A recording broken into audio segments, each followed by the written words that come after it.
வணக்கம். எட்டி டாக்ஸ்ல இன்னைக்கு என்ன பார்க்க போறோம்னு கேட்டீங்கன்னா, திமுக ஆட்சி முடிவுக்கு வருகிறது. அண்ணாமலை, அமித்ஷா பலே திட்டம், உண்மையை போட்டுடைத்த ஆடிட்டர் குருமூர்த்தி. ஒரு விஷயத்தை நான் உங்களுக்கு சொல்லிடுறேன். யார் வேண்டுமானாலும் அரசியல் களத்தில் யூகங்களை வெளிப்படுத்தலாம். ஆனால் ஆடிட்டர் குருமூர்த்தி அவர்கள் சொல்லுகின்ற விடயம் 100% உண்மையாக இருக்கும். ஏன்னா அமித்ஷா இடத்திலும் நெருக்கமாக இருக்கக்கூடியவர், மோடி இடத்துலையும் ரொம்ப நெருக்கமா இருக்கக்கூடியவர், பல சர்வதேச விஷயங்களை மோடி கிட்ட நேரடியாக பேசக்கூடியவர் ஆடிட்டர் குருமூர்த்தி. துக்ளக் விழாவில் மோடி கிட்ட ஆடிட்டர் குருமூர்த்தி அவர்கள் பல கேள்வியை கேட்டிருக்கின்றார். அதுல ஒரு கேள்வி மட்டும் உங்களுக்கு நான் பதில் சொல்றேன். ஆனா நீங்க ஒரே ஒரு வேலையை மட்டும் பண்ணணும். ஏன்னா நம்ம ஆடிட்டர் குருமூர்த்தி அவர்களை பொறுத்த வரைக்கும் துக்ளக்கினுடைய 56வது ஆண்டு விழாவில் கலந்து கொண்டு பேசுகின்ற பொழுது நிறைய பேருடைய கேள்விகளுக்கு அவர் பதிலளித்திருக்கின்றார். அதுல நமக்கு 2 கேள்வி முக்கியமாப்பட்டது. அந்த 2 கேள்விகள் என்ன, அதற்கு அவர் என்ன பதிலளித்தாரோ அதை நீங்க பார்க்கணும். அதற்கு பிறகுதான் மோடி கிட்ட அவரு என்ன கேள்வியை கேட்டாரு அப்படின்ற விஷயம் நான் சொல்ல போறேன். டிடிவி தினகரனும் ஓ பன்னீர்செல்வம் இல்லாமல் தெற்கு பகுதியில் என்டிஏ கூட்டணி வெல்வது சாத்தியமா? அண்ணாமலையை ஏன் தீவிர அரசியலில் இருந்து ஒதுக்கி வைத்திருக்கிறார்கள்? அண்ணாமலை இல்லாமல் தமிழ்நாட்டில் பிஜேபி வளர்வதற்கு சாத்தியங்கள் இல்லை என்று என்னுடைய அனுபவத்தில் என்னுடைய மக்களிடம் சந்திப்பதன் மூலம் நான் அறிந்து கொண்டேன்.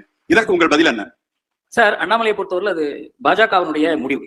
அண்ணாமலையும் பாஜகவும் சேர்ந்துதான் அந்த முடிவு எடுத்துக்காங்களே தவிர அண்ணாமலையினுடைய அவரை கலக்காத இதை எதுக்கல. ஏன்னா காரணம் என்னவென்றால் பாஜகவால் மாத்திரம் தனியாக தமிழ்நாட்டில் வெல்ல முடியாது என்கிற நிலைமை இருப்பதனாலையும் எடப்பாடி எந்த விஷயத்திலையும் பாஜகவோடு நெருங்கக்கூடாது என்று 2024 எடுத்த முடிவை அவர் மாற்றிக்கொண்டு பாஜகவுடன் ஒத்துழைக்க வந்திருப்பதால் தான் இன்றைக்கு நாம திமுகவை வீழ்த்த முடியும் என்கிற ஒரு எண்ணம் ஏற்பட்டிருக்கிறது. இதை நாம புரிந்து கொள்ள வேண்டும். அரசியல்ல யதார்த்தம் என்று ஒன்று இருக்கிறது. எல்லாமே ஐடியலிசம் கிடையாது. பாஜக தனியாக நின்று 10 ஆண்டுகள்ல தமிழ்நாட்டில் எழுச்சி பெற்று வெற்றி பெறும் அப்படி என்றால் நீங்க ஏற்றுக்கொள்வீர்களா? 10 ஆண்டு திமுக இருக்கும்னா நீங்க ஏற்றுக்கொள்வீர்களா? ஏற்றுக்கொள்ள முடியாது. திமுக போயே ஆக வேண்டும் என்றால் அதற்கு உண்டான உத்திகளை தயார் பண்ணும். அமித்ஷாவை விட இதை பத்தி விஷயம் தெரிஞ்சவங்களை யாரும் இருக்க முடியாது. அவரை மாதிரி நான் மகாராஷ்டிரா எலெக்ஷன்ல 2014 எங்கிட்ட உத்தவ் தாக்கரே போன் பண்ணிருக்காரு, சார் அமித்ஷா எங்க இருக்கார் சார், என்னால பார்க்கவே முடியல. அவர் மாத்துங்கால ஒரு சின்ன வீட்டுல இருந்தார் அந்த சமயத்துல. அங்க இருந்துதான் அந்த யுத்திகளை கையாண்டு பாஜக நம்பர் 2 பார்ட்டியா இருந்தது, சிவசேனா நம்பர் 1 பார்ட்டியா இருந்தது. அப்படியே மாற்றினார் அமித்ஷா. இன்றைக்கு பாஜக மகாராஷ்டிராவை கைப்பற்றி இருக்கின்ற காரணம் அன்னைக்கு அவர் எடுத்த யுக்தி. அதனால அவருக்கு தெரியும் இது எப்படி. அவர் அதாவது சில பேருக்கு அந்த அஷ்டாவதானி என்று கூறுவார்கள், எல்லா விதமான திறமையும் இருக்கும். அந்த மாதிரி ஒரு திறமை உள்ளவர் தமிழ்நாட்டை கையில் எடுத்திருக்கிற நம்பிக்கையோட இருங்க. அண்ணாமலையும் அவருக்கு ஒத்துழைப்பார். ஏன்னா அண்ணாமலையும் என்னுடைய ஃப்ரெண்ட், அவரோட நான் பேசிக்கிட்டு தான். அதனால அண்ணாமலைக்கு எதிராக ஏதோ ஒரு முடிவு எடுக்கப்பட்டதாக நீங்களாக நினைத்துக் கொண்டு பேசுவது தவறு. சார், இது எல்லாருக்குமே தெரிஞ்ச விஷயம். எடப்பாடிக்கு தெரியலையே. இப்ப பிஜேபியில சேர்த்துங்க சார் அப்படின்னு சொன்னா அது வேற விஷயம். எடப்பாடி சேர்த்துக் கொள்ள வேண்டிய துக்ளக் ஆண்டு விழாவில் கேட்கக்கூடிய கேள்வியே இல்லது. எடப்பாடியை சந்தித்து நேராக கேட்க வேண்டிய கேள்வி. சரி, இவர் கேட்டிருக்காரு இல்லையா கேள்வி, இதை பற்றி கொஞ்சம் பின்னாடி பார்க்கலாம். நம்ம ஆடிட்டர் குருமூர்த்திக்கும் மோடிக்கும் எந்த அளவுக்கு நெருக்கம் இருக்குதுன்ற விஷயத்தை நீங்க தெரிஞ்சுக்கணுமா இல்லையா? அதுக்காக ஒரு விஷயத்த சொல்றேன். உங்க எல்லாருக்கும் தெரியும், நம்ம ரஷ்யா கிட்ட எண்ணெய் வாங்கிக்கிட்டே இருக்கிறோம். ஆனா எண்ணெய் வாங்கக்கூடாதுன்னு சொல்லிவிட்டு நம்ம ட்ரம்ப் அவர்கள் மோடிக்கு போன் போடுறார். 2வது ஆபரேஷன் சிந்தூர் தருணத்துல பாகிஸ்தான் இடத்துல சமாதானம் பேசிய அமெரிக்கா நம்ம இடத்திலும் சமாதானம் பேசணும் என்பதற்காக போன் போறாரு ட்ரம்ப். 2 முறை போன் போட்டிருக்கின்றார் மோடிக்கு. ஆனா 2 முறையும் நம்ம மோடி ட்ரம்ப்புடைய போனை எடுக்கவே இல்லை. அப்புறம் ஆடிட்டர் குருமூர்த்தி அவர்கள் ஏனங்க ட்ரம்ப் அவர்களை பொறுத்த வரைக்கும் 2 முறை போன் போட்டிருக்கின்றாரு. 1 ஆபரேஷன் சிந்தூர் தருணத்துல, 2வது நீங்க ரஷ்யா கிட்ட எண்ணெய் வாங்கக்கூடாது என்று வலியுறுத்துவதற்காக. ஆனா 2 முறையும் நீங்க உலக வல்லரசு தலைவன் போன் போடுகின்ற போது எடுக்கவே இல்லையே, ஏங்க அப்படின்னு மோடி கிட்ட கேட்டிருக்கின்றார். இது ஒரு கேபினெட் ரகசியம், அமைச்சரவையில் எடுக்கப்பட்ட முடிவு. ஆனா இப்படி நாட்டுடைய ரகசியமா இருக்கலாம், பாதுகாப்பு சார்ந்த விஷயமா இருக்கலாம், நாட்டுடைய பொருளாதார விஷயமா இருக்கலாம். ஆனால் இப்பேற்பட்ட ரகசியமா இருந்தாலும் அதை பற்றியான கேள்வியை மோடி கிட்ட நம்ம துக்ளக் குருமூர்த்தி அவர்கள் கேட்கிறாரு.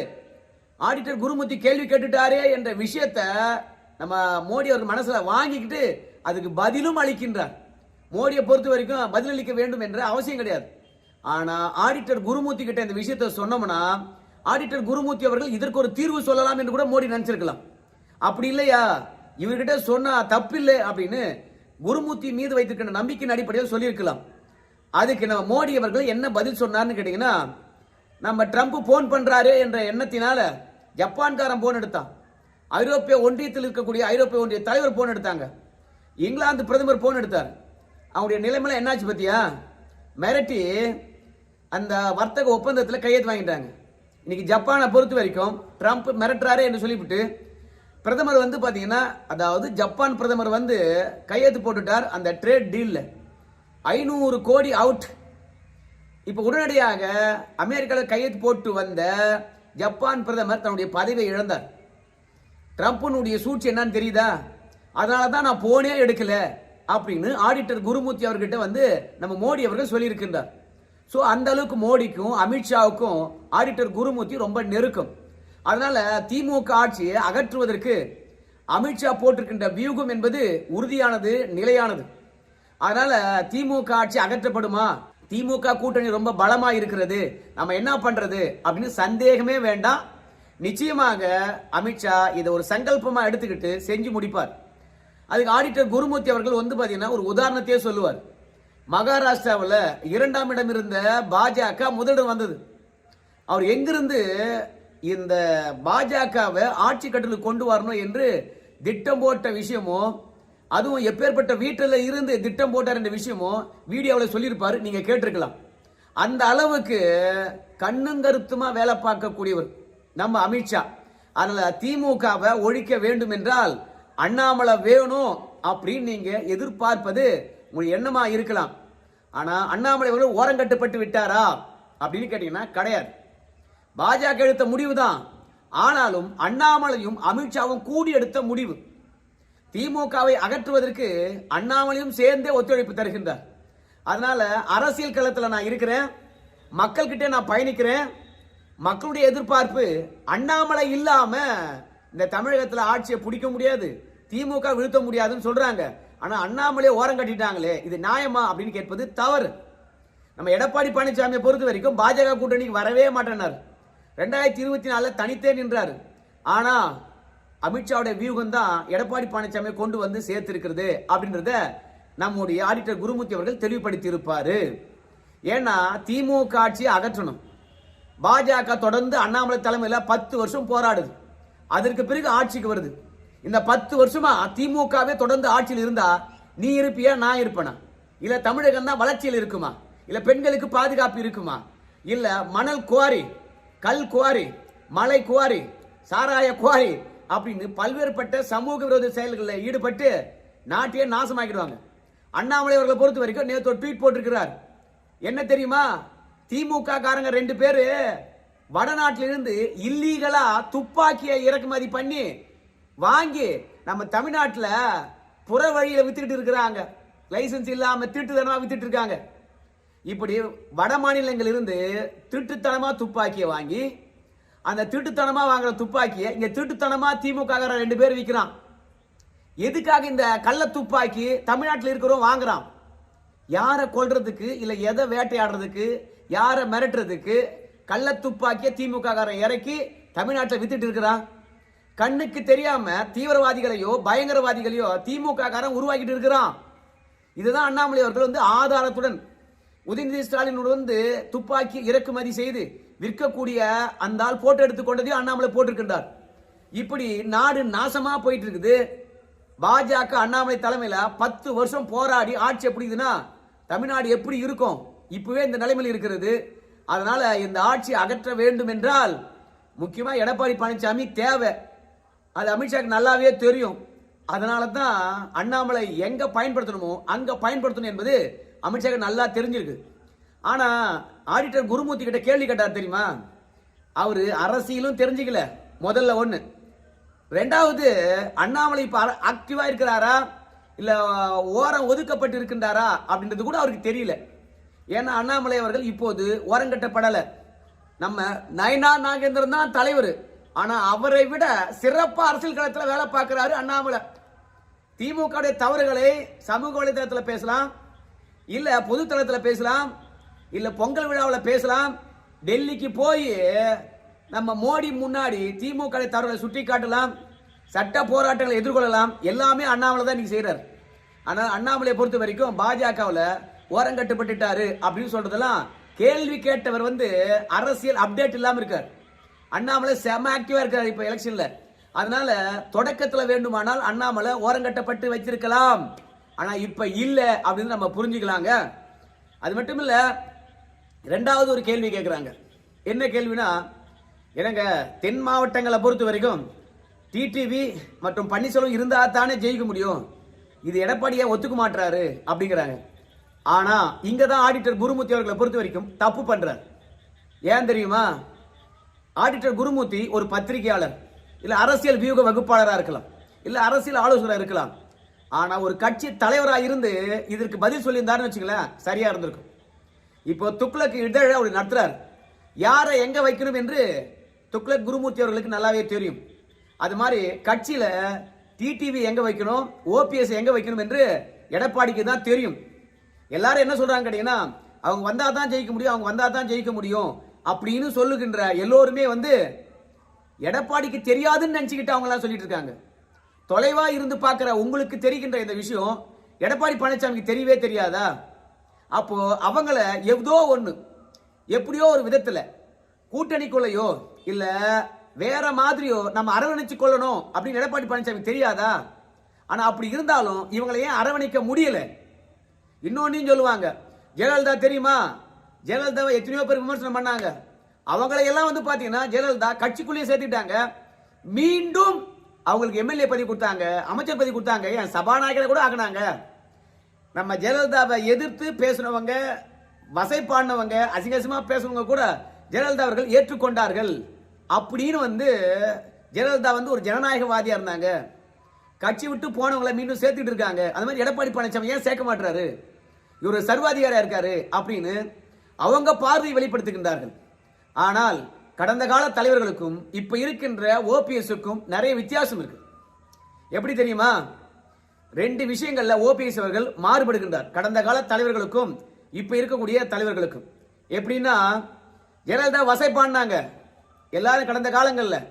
ஏன்னா கட்சிக்காக உழைச்சேன், என்னை தூக்கிட்டாங்களே அப்படின்னு ஆதங்கத்துல ஜெயலலிதா அவர்கள் வசைப்பாடினாங்க. ஆனால் யாருமே வந்து பாத்தீங்கன்னா சட்ட போராட்டம் நடத்தல, கட்சி எனக்கு என்று உரிமை கொண்டாடல, ஒரு குறிப்பிட்ட கால இடைவெளி வரைக்கும் ஒதுங்கி நின்னாங்க, விமர்சனம் பண்ணாங்க.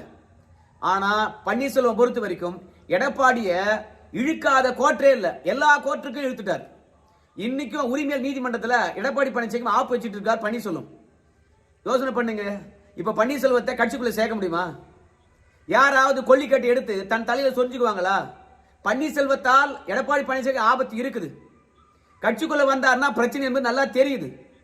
அப்போ எடப்பாடி பழனிசாமி என்ன சொல்றாரு, நம்ம எல்லாம் சேர்ந்தாதான் வெற்றி பெற முடியும் என்றால் அம்மாவுடைய கட்சி இருக்கணும்னா நீ ஒரு கட்சி தொடங்கி தேர்தலில் நின்று வெற்றி பெற்று, பார் எனக்கு செல்வாக்கு இருக்குது அதனால என்னை சேர்த்துக்க அப்படின்னு சொன்னா அதிமுக ஆட்சிக்கு வந்த பிறகு பன்னீர்செல்வத்தை சேர்த்துக்குவாங்க. இது கடந்த காலங்களில் நடந்திருக்குது, ஏன் நிகழ்காலத்துல பல இடங்கள்ல நடந்திருக்குது. அந்த மாதிரி செய்யாம கடைசி வரைக்கும் சட்ட போராட்டம் நடத்திக்கிட்டு இருக்காரு. ரெண்டாவது, எடப்பாடி பழனிசாமியை பழி வாங்கதான் நினைச்சுக்கிட்டு எதிர்முகாமல போய் கை கோர்க்கின்றார். கொஞ்சம் பன்னீர்செல்வத்துக்கு அதிமுக விசுவாசம் இருக்குது, அம்மா விசுவாசம் இருக்குது அப்படின்னு அவர் சொன்னார்னு வச்சுங்களேன், அவர் உடம்புல அதிமுக ரத்தம் போகுது அப்படின்னு நீங்க சொன்னீங்கன்னா அவங்களுடைய தொண்டர்கள் கிட்ட தெரிந்தோ தெரியாம கூட நாம திமுகவிடம் கூட்டணிக்கு போலாமா இல்ல தவேகாவுடன் கூட்டணிக்கு போலாமா அப்படின்னு ரெண்டு ஆப்ஷன் வைப்பாரா? திமுக தீய சக்தி என்று ஜெயலலிதா சொல்லல, இவரு திமுகவுடைய விசுவாசியா மாறிட்டார். உண்மையா ஜெயலலிதா விசுவாசியா இருந்தா அவங்க வந்திருக்கக்கூடிய மாவட்ட செயலர்களுக்கும் தொண்டர்களுக்கும் நிர்வாகிக்கிட்டும் திமுக போலாமா இல்ல அதிமுக போலாமா இல்ல தவேகா போலாமா என்ற மூன்று ஆப்ஷனா வைப்பாரு. திமுக என்ற ஆப்ஷன் அங்க வைக்கலாமா? அதனால நம்முடைய பன்னீர்செல்வத்தை பொறுத்த வரைக்கும் தான் வாழ எந்த நிலைக்கும் போகக்கூடியவரா இருக்கின்றார். அதாவது எதிர்முகாமல போவே முடியாது என்றாலும் கூட நாங்க போவே அப்படின்னு திமுக பக்கம் ஆட்களை இழுத்துட்டு போறார். அது மட்டும் இல்ல, அவரா கூட இருந்தாங்க இல்லையா, அவங்க எல்லாம் திமுகவை நோக்கி போனாங்க. ஒரே ஒரு வார்த்தை கூட சம்பிரதாயத்துக்கு கூட நம்ம பண்ணி சொல்லுவோம், ஏயோ அம்மா மக்கள் முன்னேற்ற கழகம் இருக்குது அங்க போயிருக்கலாம், அம்மாவுடைய தொண்டர்கள் அங்க இருக்காங்க, அம்மாவுடைய நிர்வாகிகள் அங்க இருக்காங்க, அங்க போயிருக்கலாம். ஆனா நம்முடைய பரம எதிரி திமுக இடம் போறீங்களே நியாயமா இருக்குமா அப்படின்னு பண்ணி சொல்லுவோம். திமுக போறத தடுத்திருக்கலாம் இல்ல? அதெல்லாம் கிடையாது. எடப்பாடி என்ற ஒரு மனிதனுக்காக அதிமுகவை அழிக்கணும் அப்படின்னு நினைக்கிற பன்னீர்செல்வம் எப்படி அவரை கட்சியில் சேர்த்துக்க முடியும்? இப்போ டிடிவி தினகரன் மீது இந்த அளவுக்கு நான் விமர்சனம் வைக்க மாட்டேன். ஏன் வைக்க மாட்டேன் தெரியுமா? அந்த ஆளு எடப்பாடி கிட்ட மோதி பார்த்தாரு, சரிப்பட்டு வராது என்ற கட்சி தொடங்கிட்டாரு, தன் சக்திக்கு ஏத்த மாதிரி அரசியல் பண்றாரு. இது மனிதனுடைய மாண்பு. இப்ப எடப்பாடி பழனிசாமி டிடிவி வரலாம் கூட்டணிக்கு அப்படின்னு தெளிவா சொல்றாரு. அமித்ஷா பேசுறாரு. பன்னீர்செல்வம் அப்படி கிடையாது. நாள் ஒரு முடிவு, பல நாள் பல குழப்பங்கள், எதிரிடும் கைகோர்ப்பு, சட்ட போராட்டங்கள், எப்படி சேர்த்துக்க முடியும்? அதனால எப்போதுமே சரி தன்னுடைய பாதுகாப்பை தான் மனிதனா இருந்தாலும் சரி மிருகமா இருந்தாலும் சரி உறுதி செய்யும். அதை தான் எடப்பாடி பழனிசாமி உறுதி செய்தாருங்க. சரி பார்க்கலாம். ஆடிட்டர் குருமூர்த்தியை பொறுத்த வரைக்கும் ஒரு பத்திரிகையாளரா இருந்து எடப்பாடி கிட்ட கேட்க வேண்டிய கேள்வி என்கிட்ட கேட்கறீங்களே, எல்லாருக்கும் தெரியுது எடப்பாடிக்கு தெரியலையே அப்படின்னு சொல்றாங்க. எடப்பாடிக்கு ஆடிட்டர் குருமூர்த்தியை விட அதிகமா தெரியும். அமித்ஷா மோடி இடத்துல நெருக்கமா இருக்கிறார் என்ற ஒரே காரணத்துக்காக எடப்பாடி பழனிசாமியை குறைத்து மதிப்பிடுவது தவறான விஷயங்கள். பொறுத்து வந்து பார்க்கலாம் என்ன நடக்க போகுதுன்னு சொல்லிட்டு. ஆனா திமுக சங்கு ஊதுறது தங்கு ஊதர் தான். அந்த அளவுக்கு சங்கல்பம் எடுத்திருக்கிறார் அமித்ஷாவும் நம்ம அண்ணாமலையும். பொறுத்து வந்து பார்க்கலாம் என்ன நடக்க போகுது. என்னங்க இந்த வீடியோ தொடர்பாக உங்க கருத்து சொல்லுங்க. நன்றி.